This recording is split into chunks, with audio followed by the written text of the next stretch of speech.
Ku ofisi za NRM mu kibuga Arua bannakibiina we basoose okuŋŋaanira okufuna bye babadde bagenda okukozesa mu kuyisa ebivvulu. Engabana y'ebintu bino omuli t-shirt eleeseewo akavuyo era nga n'abamu balabiddwa nga balwanagana.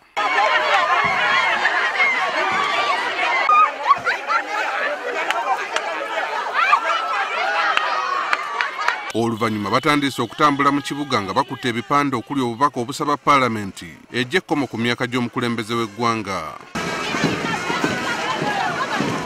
Bano baliko n'ekiwandiiko kye batwalidde amyuka omubaka wa pulezidenti mu kitundu ekyo nga bamusaba ensonga zaabwe azongereyo. We are putting attention to the 10th parliament through you to quickly remove the presidential age limit. To the relevant authority, because I am mandated to receive all petitions and all concerns. Ssemateeka wa Uganda takkiriza muntu yenna kwesimba ku bukulembeze bwa ggwanga kasita aweza emyaka 75, ekitegeeza nti kino kye kisanja kya pulezidenti Museveni ekisembayo.